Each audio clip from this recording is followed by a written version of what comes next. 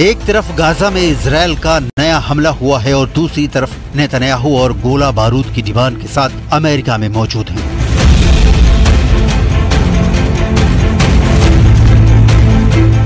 Gaza में Israel की बमबारी से एक ही दिन में करीब 100 लोगों की मौत हो चुकी है, 300 से ज्यादा घायल हैं। ये गाजा में सबसे खूनी दिनों में से एक साबित हुआ है।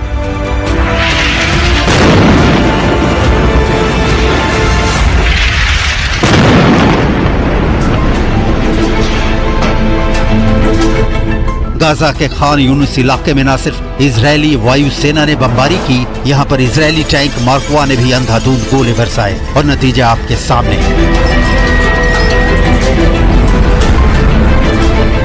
अपने परिवार के कई लोगों को खोने वाले अहमद समूर लाशों को उठा उठाकर थक चुके हैं।